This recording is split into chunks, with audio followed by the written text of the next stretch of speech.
Hello team, magandang umaga, magandang hapon at magandang gabi kung saan bansa ka man ngayon naroon. On this video, ipapakita ko sa inyo kung paano mag-upgrade ng iyong account kung ikaw ay starter package pa lang. I-upgrade mo to silver package. Okay? Kapag nakapag-login ka na, click mo yung uh, welcome na katabi ng username mo sa right upper corner. Then click mo yung profile.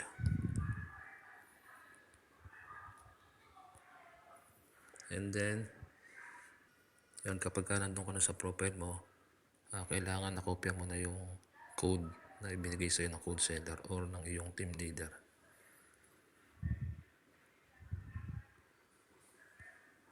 So, kukopyahin ko yung code na binigay sa akin.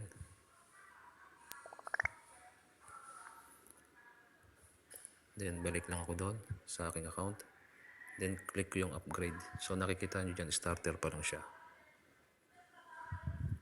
And then, enter ko lang yung code.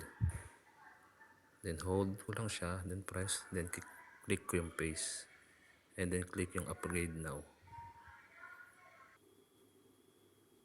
Yun, successfully upgrade. So, nakita nyo yung starter account, naging silver account na siya. So, upgraded na yung aking account. So, ganun lang kasimple ang mag-upgrade ng iyong account from starter to silver.